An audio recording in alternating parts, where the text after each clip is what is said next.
Hello friends, welcome to my channel. ఈ channel first time కనుక చూస్తుంటే సబ్స్క్రైబ్ చేయండి, బెల్ ఐకాన్ అనేది క్లిక్ చేయండి. ఈరోజు నేను వచ్చి మసాలా దోశ అనేది ప్రిపేర్ చేస్తున్నాను. దీనికి ముందుగా తాలింపు దినుసులు అనేవి తీసుకోవాలి. 2 టీ స్పూన్ల శనగపప్పు, 1 టీ స్పూన్ మినపప్పు, ఆవాలు, జీలకర్ర 1 టీ స్పూన్, అల్లం వెల్లుల్లి పేస్టు, గరం మసాలా కొంచెం, తరిగిన ఉల్లిపాయ 1, పచ్చిమిర్చి 2, కరివేపాకు, కొత్తిమీర.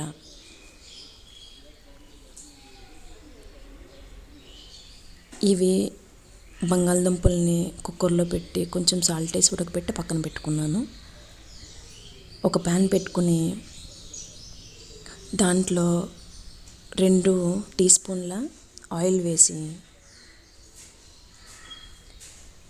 ఈ తాలింపు దినుసులు అనేవి శనగపప్పు, మినప్పప్పు, ఆవాలు, జీలకర్ర అనేవి యాడ్ చేయాలి. ఇలా యాడ్ చేసిన తర్వాత కరివేపాకును కూడా యాడ్ చేసి కొంచెం కొత్తిమీరని యాడ్ చేసుకోవాలి. ఇది కొంచెం ఫ్రై అయిన తర్వాత, ఇది బాగా ఫ్రై అయితేనే మనకు టేస్ట్ అనేది బాగా వస్తుంది.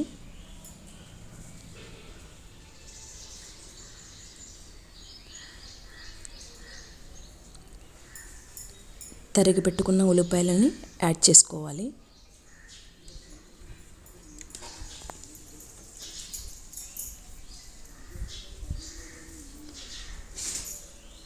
ఇలా మొత్తం కలిసేటట్టు కలుపుకున్న తర్వాత దీంట్లో కొంచెం పసుపు, కొంచెం ఉప్పుని యాడ్ చేసుకొని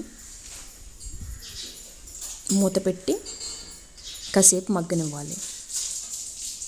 మగ్గిన తర్వాత అల్లం వెల్లుల్లి పేస్ట్ అనేది యాడ్ చేసుకోవాలి.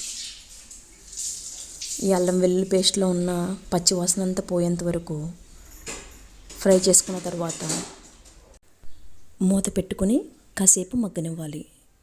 ఇలా మగ్గిన తర్వాత మనం ఉడకబెట్టి పక్కన పెట్టుకున్నాం కదా పొటాటోది, ఆ పొటాటో మిశ్రమాన్ని ఈ తాలింపులో యాడ్ చేయాలి. ఇది మనం చేసుకుని పెట్టుకుంటాం కదా, ఫ్రిడ్జ్లో పెట్టుకుని ఒక 4 రోజులు ఉంచుకొని మనకు కావలసినప్పుడల్లా తీసి దోశ అనేది, మసాలా దోశ అనేది వేసుకోవచ్చు. ఇలా మొత్తం అంతా కలిసేటట్టు కలుపుకున్న తర్వాత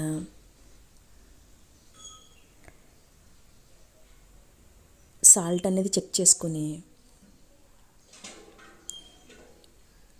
సరిపోకపోతే యాడ్ చేసుకోవాలి. తర్వాత గరం మసాలా తీసుకున్నాం కదా, దాన్ని కూడా వేసి మొత్తం కలిసేటట్టుగా కలుపుకున్న తర్వాత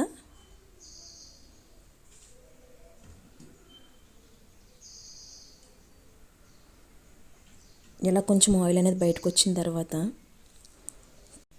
కొత్తిమీరని యాడ్ చేసుకుని పక్కన పెట్టుకోవాలి.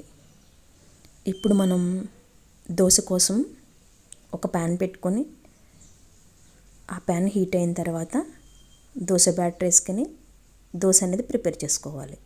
దీంట్లో కొంచెం ఆయిల్ అనేది స్ప్రెడ్ చేసి ఒక సైడ్ అంతా రోస్ట్ అయిన తర్వాత దాన్ని నెమ్మదిగా తిప్పుకున్న తర్వాత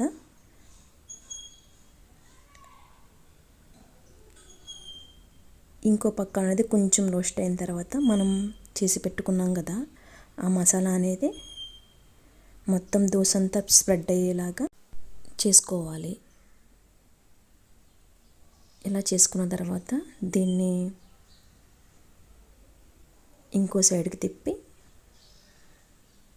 కాసేపు మగ్గనిచ్చి ప్లేట్లోకి తీసుకుంటే ఎంతో రుచికరమైన మసాలా దోశ రెడీ.